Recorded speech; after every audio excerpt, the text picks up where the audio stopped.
Hey everybody, got Jake Lateris here with Danny Christner coming back with another edition of the JCT podcast. We actually, when we started this, we've talked about eventually getting some JCT drivers in the room with us and hearing what they have to say. And today is that lucky day. We are joined by Kyle, L3492. 3492, yes, sir. So if you see him out there in L3492, you know you got Kyle. Kyle's been with JCT for, I believe, 8 years, going on 9 years. This is my 8th year on May the 7th was my 8-year anniversary. Wow. So he's been here quite a while. He's very familiar with the company, and obviously we love having him a part of our fleet. I think he enjoys being with us. So he's going to join us today. We're going to have a little conversation about him and his journey into trucking and what he's experienced while being here at JCT, what he's experienced in the last year with the COVID pandemic and everything in between. So looking forward to having a discussion with him. So Kyle, welcome to the podcast. Thanks for having me. Good to be here finally. Yeah. Yeah, and probably one of the most interesting things about Kyle from being here 8 years, a lot of the drivers and everyone at the company knows him, is his presence on TikTok. Yes.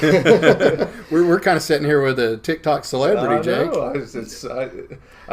First he's got to explain to me how it all works, because I told my wife, I was like, yeah, we're going to be doing a podcast today with the driver, and he's famous on TikTok. I was like, I don't even know what language I'm speaking anymore when you say these TikToks and all that. I just don't even know. And honestly, at the end of 2019, I would have said the same thing. Yeah. I would have said, what the heck is this? Yeah. But then it just became an outlet for creativity, and boredom over the road is one thing, but when you start finding a purpose for what you're doing on social media, it kind of takes a form of its own. Yeah. So it goes into I have content that ranges from training in the trucking industry, tips for drivers, that sort of thing, all the way to current subjects in the industry, news stories.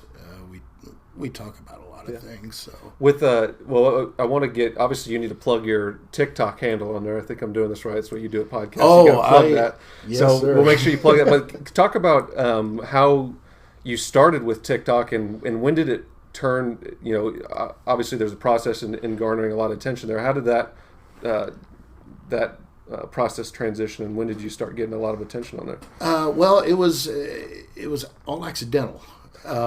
Like a lot of people who find themselves on TikTok, they were, that's for the kids, or it's the spin-off of Vine, when it used to be Vine back in the days. Short attention span videos that are entertaining and memes, and this could be fun to watch. I'll make an account, and then you start saying, well, maybe I'll put myself out there and make a video and talk about things, or entertain people, or like a lot of these, they do their little dances and stuff like that. Not for me, but you were dancing. I don't shake my butt. I know better. Yeah. But however, they over the course of time, I just started talking about subjects in the trucking industry, connecting with other drivers, that sort of stuff. And then the panic buying hit during the pandemic. Toilet paper was first, right? Toilet paper was first, and if you had baby wipes, they were as good as gold bullions. It became more of an outreach to the general public during that time who were panic buying that, no, look, our trucks are rolling. See this distribution center behind me? The docks are full. There's trucks waiting to offload. Food is coming. Calm down, and putting people on the ground more with what was actually happening on the logistics and the trucking side of things, especially since we were in the media spotlight at the time. Yep.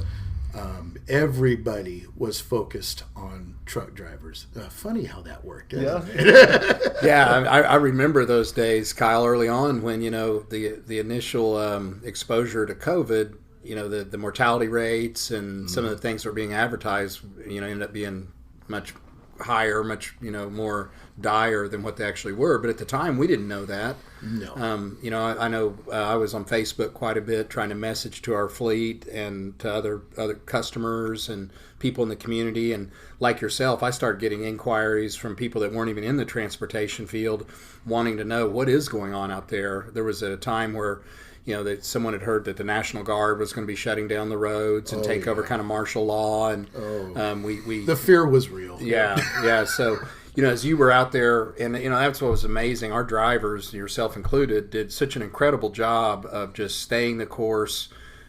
We very quickly learned how essential we were and that we were moving the country's, not just the supply chain, but the food and perishable foods at that are stuff that's frequently replenished, the protein, produce, dairy products, beverages, things like that people count on every day. So, yeah, I mean, looking back now, it's been just a little bit over a year, and you look at some of the things that have spun out of the pandemic. We all know some of the challenges it's created, and we're feeling them now in the labor market.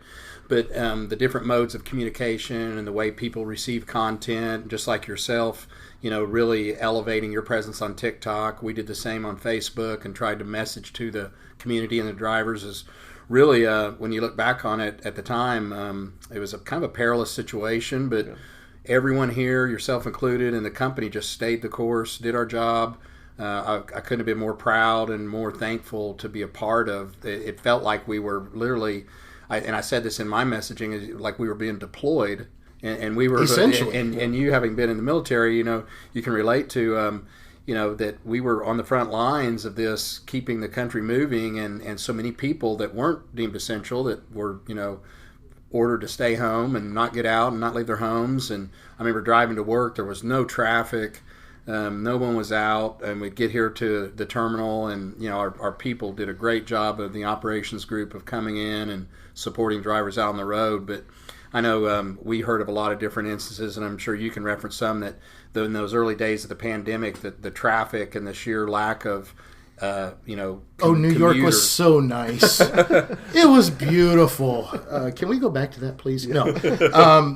Yeah, as far as the support from the office at the time, I really don't think we could have asked for a lot more than what we got, because even if it meant extra deadhead to keep us moving and to keep our contracted suppliers' shipments going, we were doing it. Right. And, although our particular customer base relies mostly on strict scheduled appointments, that prevented the whole taking advantage of the hours of service exemptions at the time, but still the urgency was still there. I didn't feel for one moment that we were, just kind of like, well, what are we going to do now? Yeah. There was always a next step. There was always the next load, like I said, even if it meant going a few extra miles. Yeah, our customers were amazing. The first thing that went away was all the restaurant shipments as the restaurants shut down. And we realized, probably 40% of our customer base, the shipments were food service or restaurant or institutional shipments. And the customers did a really good job of pivoting towards retail. And the challenges were all of a sudden the Walmarts and Targets and Costco's of the world, the retailers, they had to start running all the food that the country was going to consume through their channels and through their distribution networks, because the restaurants just went dark. Didn't Tyson do a major production shift in packaging? It was amazing. At all their plants, a lot of lines are set up for a food service cut, which may be a different type of protein cut, a different size, quantity. It's packaged different. Some of it is already pre-cooked, and it goes into the the QSR restaurants, or they just have to heat it up for a minute or two. So yeah, all the protein and prepared food suppliers really went into just emergency crisis mode management to try to shift their food service and institutional items to a retail pack or a retail item that they could sell through a grocery store or a club store. And it was extraordinary because it happened just overnight. Wasn't it? Yeah, it was. It happened overnight. And And then when restaurants started coming back online, a few months later, you had to switch it back the other way.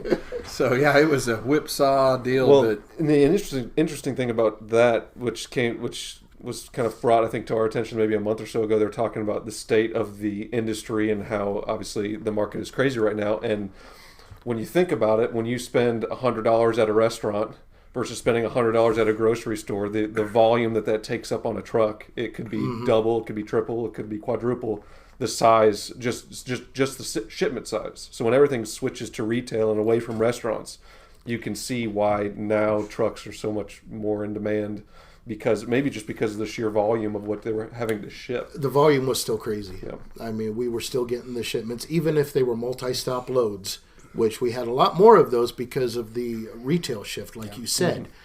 But still being able to still book those loads and keep the drivers out to make those deliveries. You know, it might be 4 or 5 stops that we're, of course, not used to as much. But even our drivers here were able to adapt to that real quick. And we weren't surprised, realistically, when we started seeing more of the multi-stops and the smaller mom and pop type of grocery deliveries and stuff like that. So it was a great adaptation in the industry all around, not just, you know, with the customers, but here within our organization as well. I think we did an amazing job, and industry-wide as a whole, I think I hear from a lot of drivers through TikTok who went through that at the time, that they were going through very similar stuff, even in different aspects like flatbed divisions and stuff like that, whose traffic shifted way down. So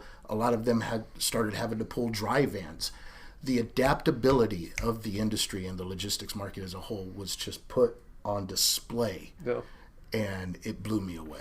yeah, no, our drivers were literally heroic in their efforts, and our freight volumes, you know, it dipped there for a week or two is about all, and then it came right back up.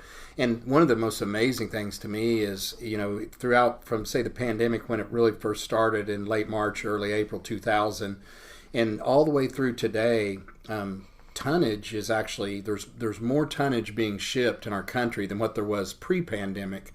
And when you think about that, I mean, obviously a lot of people have more stuff delivered now, and so that's required more labor to deliver that last mile.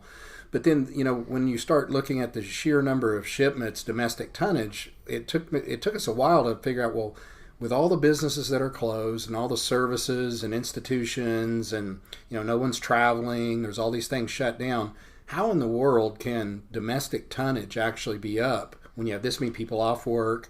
Well, we've learned real quickly that the stimulus money that was sent out, and all the people sitting at home that were doing projects at home, they were consuming more things at home, they were putting things into their home. That's what drove the tonnage up, and it was just a fascinating development that, you know, I would have bet. I knew there was a shortage of labor because so many people were out of work, and at the time, you know, kids are out of school, so, you know, truck drivers become caregivers at home, or at least one does when kids are out of school and mom's home trying to, you know, she can't work, she can't do anything because the kids are home. And just to think that there was actually more activity was just mind-boggling to me, and to see it get moved every week, and we've seen it, you know, in the markets. The spot markets have gone crazy. Some of our contract markets have really been active, but, you know, here we are a year later, and it's not slowing down. It's just I think a lot of people are keeping second freezers in their garages as well, and not taking their chances with talks back in, you know, a few months ago when, we're going to go through another lockdown, and almost kicked off another panic buying phase. So well, definitely, now I've seen the trend is getting grocery bags and filling those full of gasoline. So, jeez! I don't know if you saw that. Please don't do that. Yeah, gasoline is dangerous enough in a normal container, let alone. But the memes and the videos have been hilarious. Many laughs. Yeah, so let's not do that. If you're going to panic buy gasoline, don't put it in a plastic sack, please. No, please. Well, please Kyle, don't. I wanted to talk about your experience over the last year with COVID and just kind of what it would look like from a driver's point of view, as it was a year and a month or so ago when things started shutting down and the panic kind of started setting in like we were talking about. What did you notice out there on the road What were some adaptations you had to make personally to what was going on, and just talk about what that was like over the last year or so. Well, personally, when it first started, the thing that was first coming to my mind at the time was a possible fuel shortage. Yeah. Because there's no demand. We didn't know how well the truck stops would be supplied for fuel, much less, food, which was another problem that we ran into out there. I mean, and speaking just for myself, I did see people making videos and posting on Facebook and other social media regarding, this place, won't feed us because, we're in an 18-wheeler. We can't walk up to the drive-through window, and or they won't let us use the restroom. This stuff was real. Yeah. This is some of the stuff that we went through out there. And it was hard at times to get to a point where you could stock up on food in the truck because all the shelves were empty. Yeah. So if it hadn't have been for small town USA supermarket allowing me to park my truck in there and actually partake of shopping that was still available, it would have been a lot rougher. But I was able to get a lot of dry goods and, but I knew it wasn't going to last very long because I knew the logistics chain was working. Yes, the suppliers were probably going to have an issue. But my primary concern at the time was to stay running, not just because that was the mission, but you didn't want to stay in one place for very long, because you never knew what the environment was going to be like as far as panic buying, no traffic, no fuel, no food, no restrooms. We didn't know. So there was a lot of unpredictability at first. And then as things started evolving, and we got back more into the routines of our particular supply chain end users, like Tyson and JBS and Walmart especially. Getting those shipments to Walmart suddenly became, priority one. So the shift and the problems that we dealt with out there all were based on the just the evolving nature of what was going on in society. But as far as from the company went, I was impressed. There was no hesitation, and Danny got on immediately to give us updates on Facebook as far as what our end users and clients are doing, how the market is shifting, what we're doing to keep us rolling, and that's when these little, I called them fireside chats earlier when we were at lunch, started, and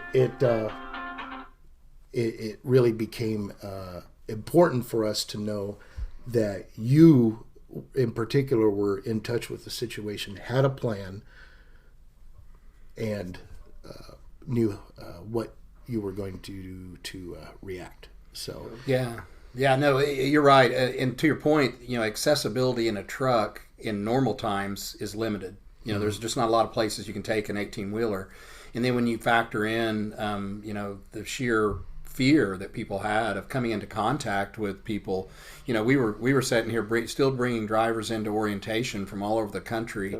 We were, staffed for the most part. I'd say probably 90% of our staff was coming in the office. I know I was here every day.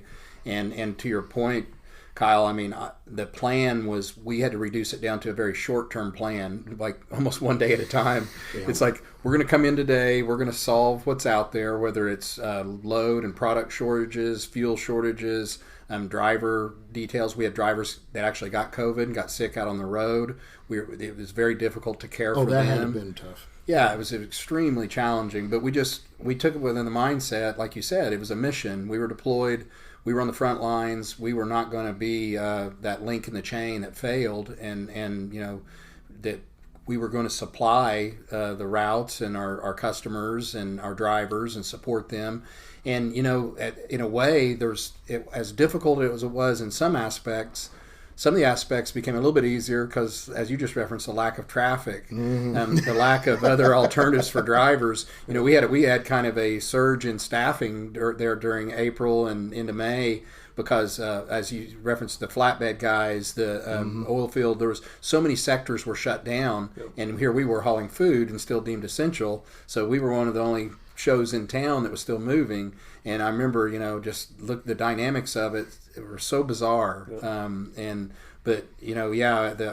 too feel so proud and thankful for the group here that just never flinched. We never blinked. Our drivers didn't. And I think we kind of fed off each other because, like you said, you were getting support and information and positive feedback from the terminal and the group here, and in turn we were getting that from the drivers. And so it really motivated us and put some wind in our sails to feed the good. We could not let our guys down, our guys and gals out on the road, and then. The flip side of that was the drivers felt like they didn't want to let the brand or the public down, and so it was really a unique time, and that obviously resonated with people because you've got a large TikTok following. You said it started because you were just addressing these issues, right? It became a public issue, and when I started addressing the public issues, I got more of an audience that wasn't in trucking. Yeah.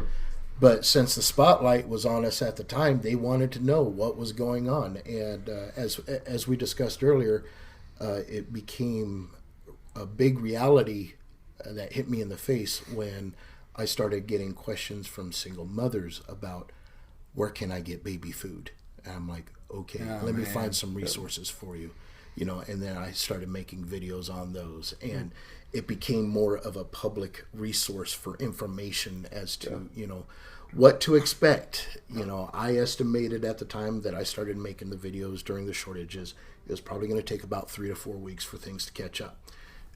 I was off about a week. Yeah. We did amazing out there. Yeah. So I'm not gonna pull punches on that. Not just our company in particular, but the industry as a whole. To see how quickly you have to look at it from the perspective of what I said in one of my videos. Every supermarket across the country stocking for a grand opening at the same time. Yeah, that's what it was like.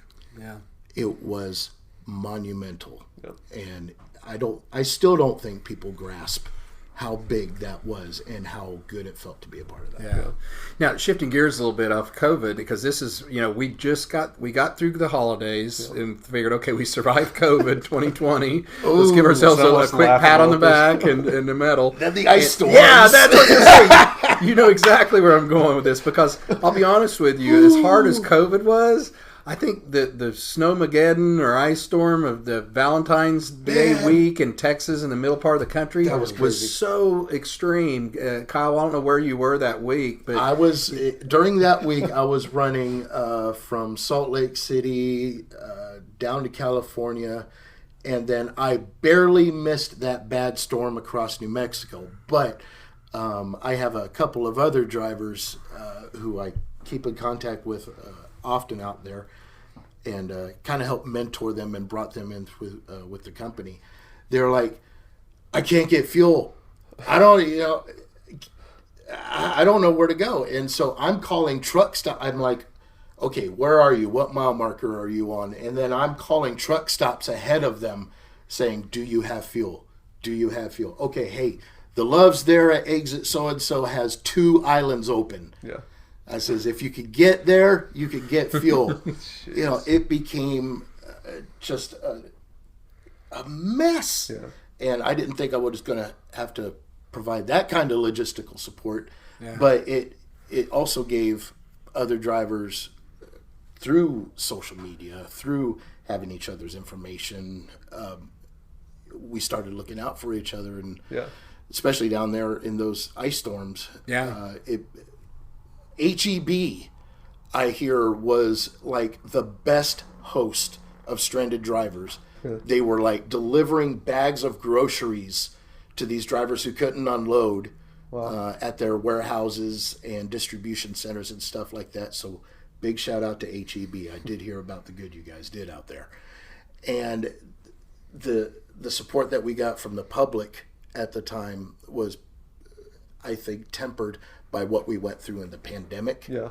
So there weren't as many businesses so quick to say, no, you can't park here, or no, you can't use our restroom, or no, because I think people were aware of what we went through and how much we complained about the pandemic, that when those ice storms hit, we kind of had an easier transition if we were stuck somewhere. Yeah. But getting fuel was the biggest issue. I'll tell you, just when you have that extreme a drop in temperature in regions that don't normally get that, and I'm specifically in Texas, but even here in Oklahoma and the upper Midwest, we went through almost 4,000 gallons of propane, which we use propane to heat our terminal and our office and shop.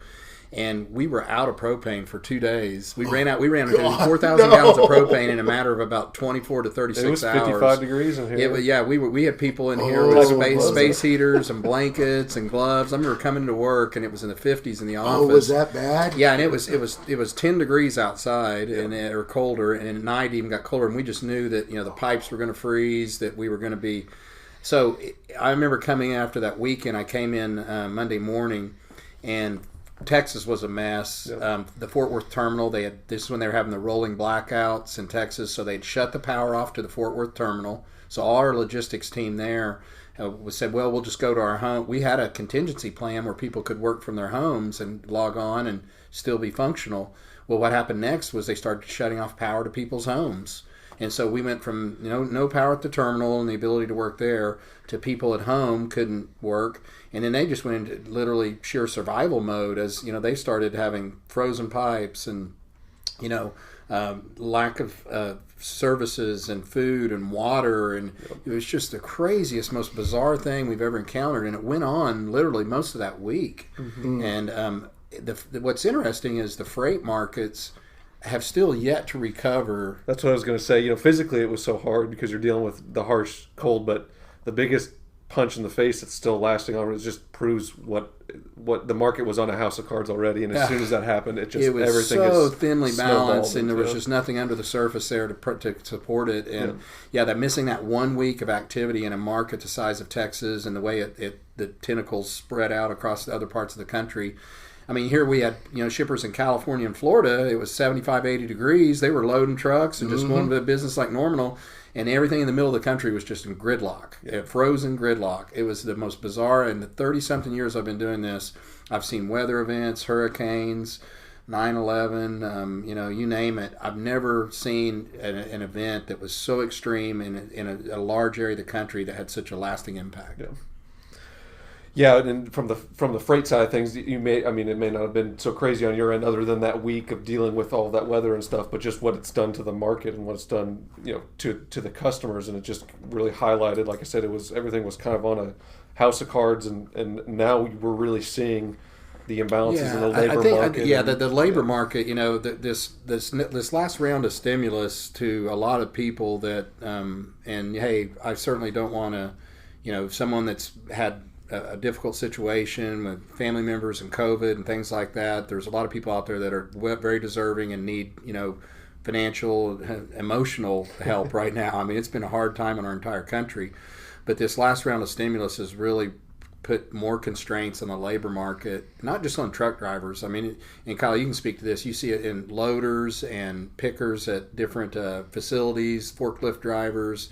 Oh yeah, at the shippers and receivers. I mean, every place you go, a restaurant to a store, is a help wanted sign. Mm-hmm. And it's becoming now where it's crippling certain parts of our economy and our supply chain, not just on the driver side. I mean, there is a shortage of drivers, but there's a shortage of all kinds of labor. And as you know, it makes it difficult.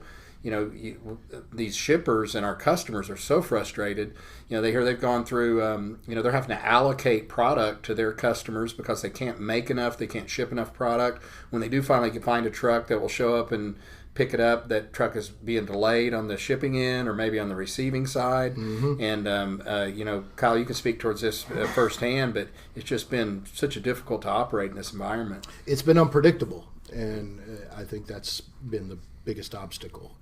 But yeah, we have seen the shortages of personnel for lumpers, and even the amount of food trucks that used to come into some of the customer areas that were either loading at or delivering to. We've seen a big shift in because a lot of them aren't around anymore. Yeah. Or they've moved to other areas. So I don't know how it's been so much on the recruiting side or the front office side of personnel, but we notice it out here. Yeah. We do. Yeah, no, we've been very fortunate. Our team here has stayed intact and really done their job.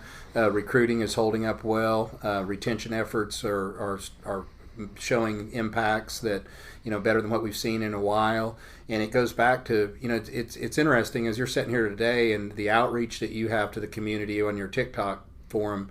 And that's some of the things that Jake and I are working on with this surveying aspect with the drivers. And we want to form our own internal rating system. I know that you, like most consumers, view ratings on products and services before they make a choice.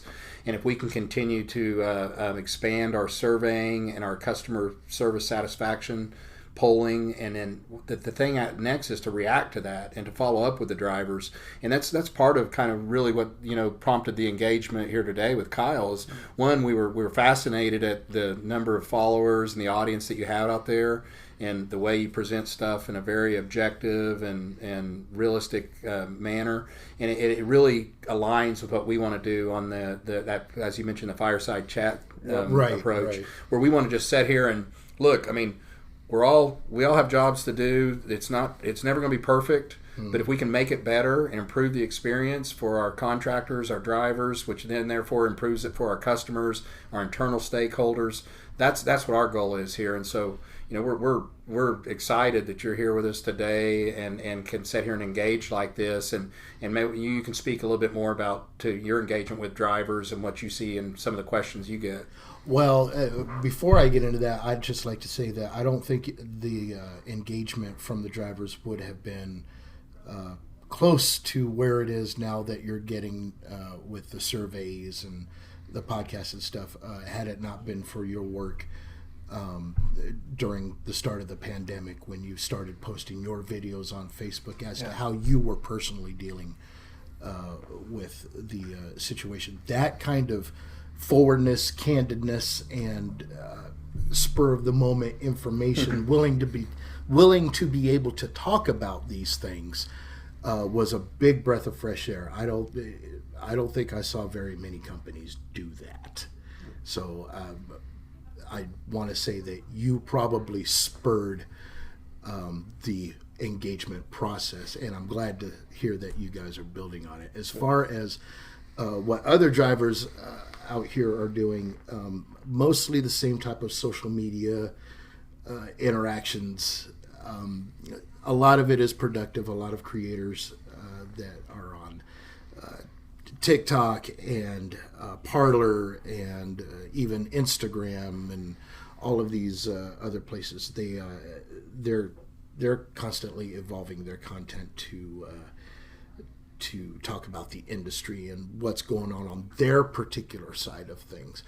The JCT drivers that I've met up with, they've all been great individuals, and we use it primarily to, hey, what's your phone number? We get the personal information from each other so we can talk to each other, on the phone, or, hey, who's your dispatcher? Or, do you have questions about this? So it's kind of spurred engagement from driver to driver within the company, that starts on social media, but it turns into a working relationship. And I think that's a good segue to springboard from your fireside chats and your informational videos about the market, what other people are doing, and how we're adjusting to it. And from the driver's perspective, I encourage people to eat it up, because the closer you're connected with what's going on with the greater minds at the upper levels of the company, the more at ease you're going to feel about your particular situation.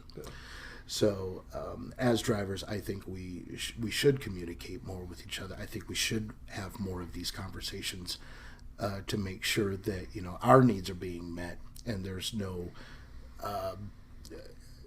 miscommunication in values and goals, and just what you want for yourself at the end of the day. Well, and it's a great byproduct of social media actually turning into something good, right? Obviously, you're providing a valuable content, and then outside of that, you're networking with people within the organization. Exactly. I've been able to connect with people like Ted, Heavy Haulin' Full. He's got like close to 1 million followers now. Big Dad. We've got with Iron Mike Sharp, and all of these other drivers that have these huge followings in other specialties. Yeah. That I never got a chance to partake in, but I'm like, you know what, that does seem really cool. Yeah. So I'm, we ask questions about each other, and we give each other a hard time, dang door swingers, we take the beating on social media like everybody else, but it's all in good fun. Yeah. But if you're interested in using social media to enhance your presence within the driver community, have a sense of humor, don't take anything personally, and don't be afraid to put your content out there. Don't be afraid to know your value. If you have a specialty in something, or you have experience in one area that not a lot of people do, build your following around that. Build your content on that. It's good for you. It keeps you in good mental health. To be able to be creative and put yourself out there. Yeah, that's one thing, Kyle, I really love your approach there. I mean, the genuineness and the intent, you can just tell it's a solid, it comes from a good place. And like you said, if you present it that way, and look, I mean, some TikTok features are going to be more interesting than others, and some are going to get more looks than others, but what you're doing is you're putting a real objective content out there, not controversial. You're not trying to poke everybody in the eye or to take some position that is can't be solved. What you're doing is real life stuff, and that's appreciated, and that really does align with, like I said, as what we want to do as a company and as a brand. We want to be accountable to each other, and then therefore also be able to go to our customers and help them be more accountable. Absolutely. We discovered that. John and I were out in California last week and visiting with some customers, and actually more drivers and carriers than customers, because it seems like right now that everyone has customers and everyone's searching for drivers and capacity. So I've had to put on my capacity acquisition hat and leave my sales hat, my customer sales hat at home. But it's been like that with other drivers on social media too. A lot of these independent guys are going through the same thing right now. And one of the things we heard about was some of the problems out at Colton, California, one of our largest facilities. Walmart's a large and very important customer, has been a valued customer for years. And when you look at their trajectory right now, their same store sales are up. I just saw 6% again. Good Lord. Yeah. I mean, they're not the pandemic buying, the stimulus buying, or whatever you want to call it. Certainly hasn't slowed down there, but they're facing the same thing we are. Labor shortages, labor constraints, workers, warehouse workers, store clerks. All that is very difficult to staff right now. And when your activity is actually higher than it's ever been, this isn't historical volumes. This is volumes above even what they've ever done. You can see how things can get congested and delays can happen, but we've been able to really engage with them recently, and this is something I hope all our drivers are really hear and listen to is they understand what they don't want to delay the driver. I mean, they want the driver, they want it to be fluid, just like their customers in their stores. They want someone to be able to come into a distribution center, a consolidation center like Colton, California, to make a delivery and get in and out, to pick up a loaded trailer. That we have several drop trailers there, and you referenced it earlier about how nice it is to go in and pick up a loaded trailer. But they were having instances where the dwell time or the delay time was up over 300 minutes. That's what their average was, and just doing the math real quick, I mean that's 5 hours. And that's about right. Last time you clocked it, that's what it was. Oh my goodness! Well, I mean, because like it was 2 years ago. Most of the time, if we've got the plan and we're in there close to drop dead time, it was probably on a preloaded trailer. And then now post pandemic and post ice storm and all of these other events, that has gone down by the wayside. So, like you said earlier, some of the delay is to be expected while suppliers adjust and lineage adjusts and that sort of thing. But at the end of the day, you still got to get the job done. And what Six Sigma and stuff like that tells you is if you can't improve the people, you improve the process. Right. And I was going to add that, they have cut that down over the last couple of weeks from 300 minutes to 140. So they've cut it about in half. That's good. Yeah. Now we just need to cut it in half one more time. We're at 70 minutes. And I think every driver, if you told a driver that they would be in and out of every load place where they picked up or delivered in 70 minutes, I think they'd probably take that. I think most of the JCT drivers have kind of gotten used to getting their 8 to 10 hour breaks at Colton. So here's the problem is we're bound to that, and then other, like what we see in our logistics division and even our own drivers, not everyone is bound to that. Yeah. There's people picking up and delivering at other locations besides Walmart Colton, and they're not experiencing those kind of delays. I mean, they were more extreme, admittedly, is what Walmart said. And they went out there and they've met with Lineage and they've met with the brass there, and they've got new people on site, both for Walmart and Lineage, that are challenging themselves to be accountable to that number and to drive it down, because they know they're going to lose capacity. They're going to not only lose capacity, they're going to have to pay more for it. They're paying more detention. Drivers don't want detention. I mean, in worst case, if a delay happens, sure, we're going to pay that detention. You'd rather be going down the road. Yeah, you get paid by the mile, Absolutely. just like we do. And so that's been something that we heard about out there when we were boots on the ground, and we're committed to being an accountable organization within our own internal stakeholders, and then extending that out to our customers and the other people that we deal with, suppliers, customers, vendors, and have that reciprocal accountability is what we want. And that's what reminds me, when I hear about you putting out this content and getting dialogue back and forth, it just seems like it's such a fresh and healthy way to do that. And I so appreciate, seeing what you're doing, and this engagement is something that we want to engage with all our drivers this way. And you're just being another conduit of ways that you're connecting with drivers. We can connect with drivers with you, and I think it's great. Well, and something I kind of want to segue into from there is, so you've been with JCT for 8 years now. So 8 years, yeah. A lot of different market cycles within that period. I've seen the rates go up and down. I've seen the changes in the E-logs come and E-logs and fuel surcharges and stuff of that nature. So yeah, we've seen a lot. Yeah, of so you've been here cycles. for some time. Well, and what I want to ask you is, so obviously there's been a lot of changes with our program here. Maybe not the core business, not like our core business or things like that, but like pay changes and fuel surcharge changes, detention changes. So Company drivers coming back. drivers coming back on. Yep. Student drivers coming on. All those kind of things. So we've with the survey and with wanting to make this a better place for drivers.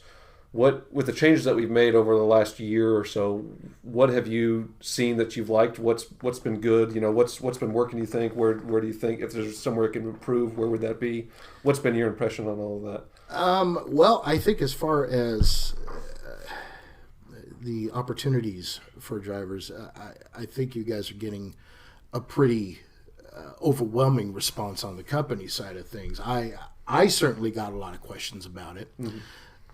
Nobody thought that JCT would go back to a company hybrid model of lease and company drivers. So that announcement took a lot of people by surprise, and I had to make several videos to explain. Okay, this is how the program works. Here's how it's been related to me.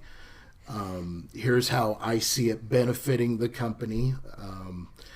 We're wanting to do with a more dedicated routing, and you need the flexibility that company drivers allow you to have. And so I think we're still in that process of seeing how this goes as far as the leasing side of things go.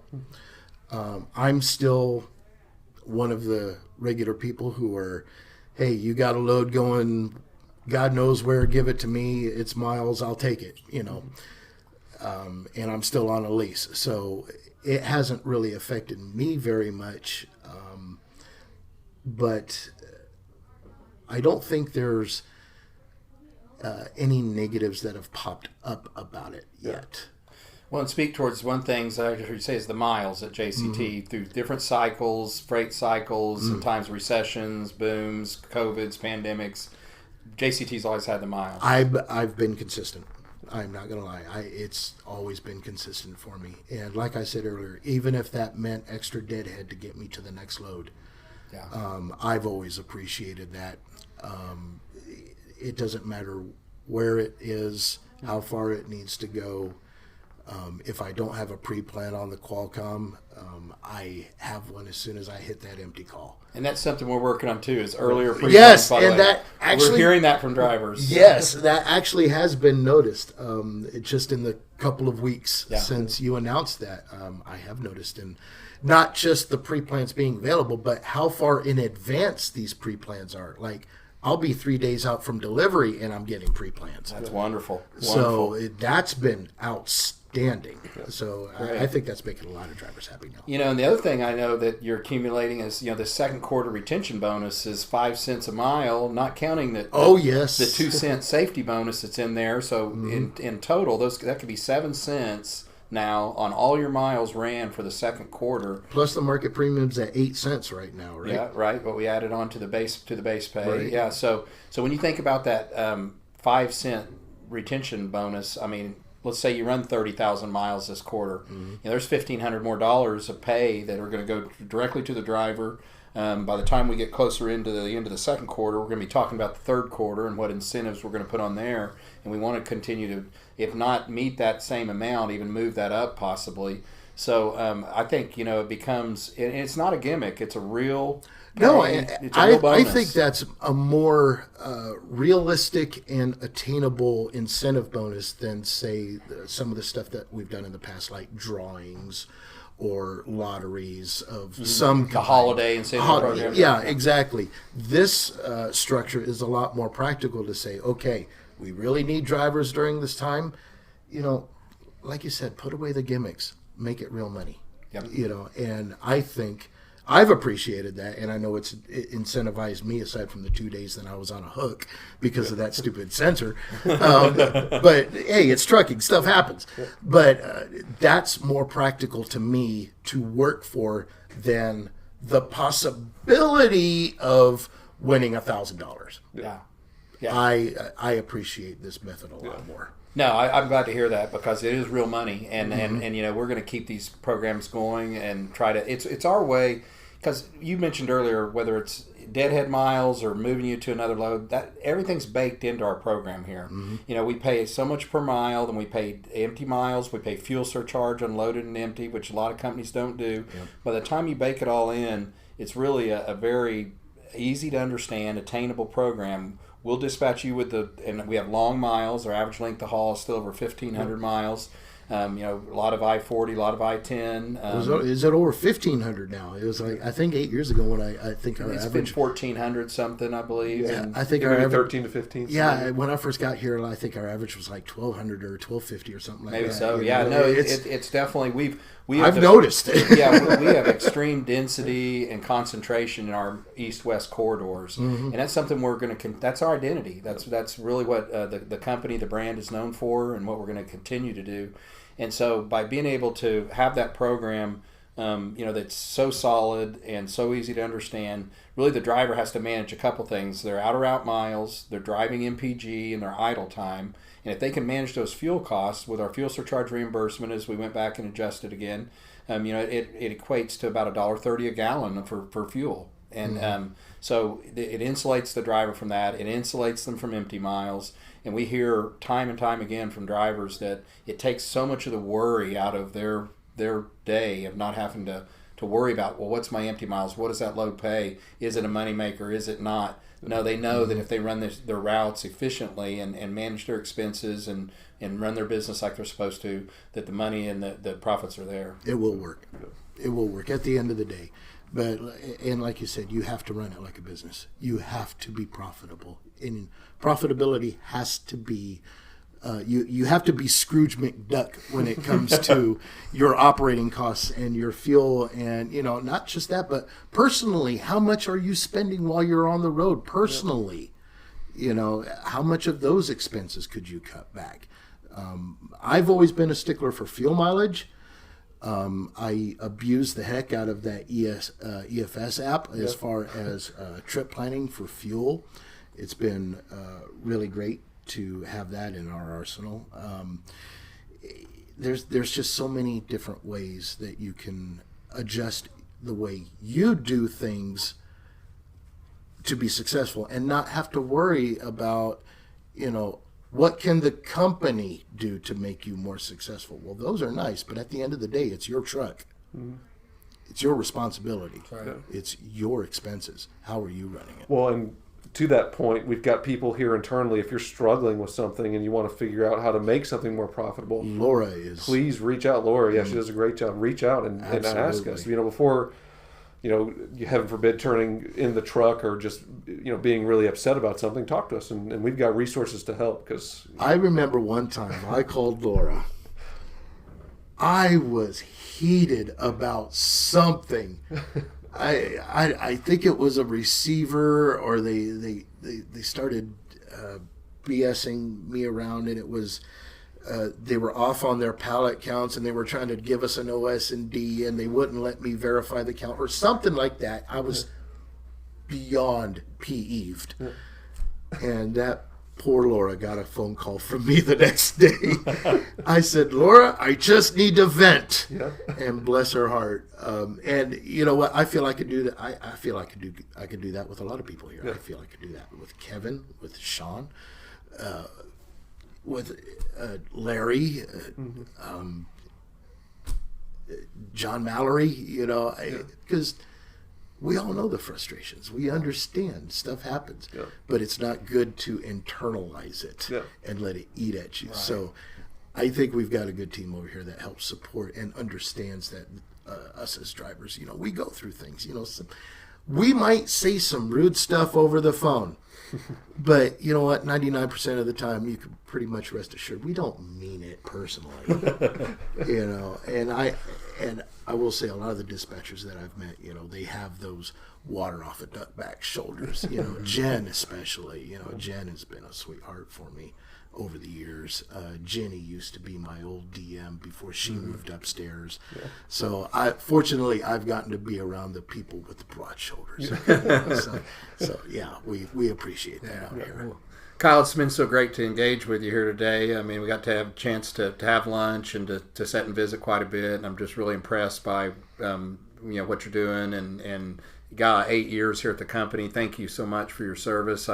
I'm glad that, as you just referenced, that the people here, the stakeholders at JCT can be there to support you when you need it. So, I don't know. Tell us what's next for you, kind of here in the short term for Kyle. Well, to be determined.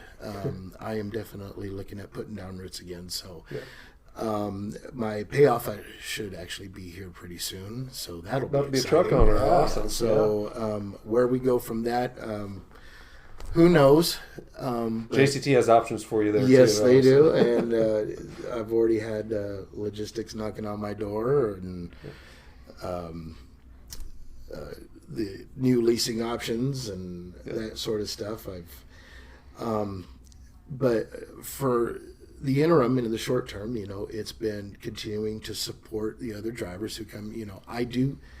I don't actively recruit on my social media, but when people do reference me and give me the benefit of their time and their referral, I make sure that I'm available for them. I answer questions. I continue to mentor and reach out and stuff like that, and definitely will be continuing to do that. Yeah. And I couldn't do that without the opportunities that I've gotten here. So thank you for lunch. Thank you for the opportunities. And thank you for letting me come in and have the conversation, just face to face. That we talked about a lot of stuff that, are just like, what is going on with Walmart?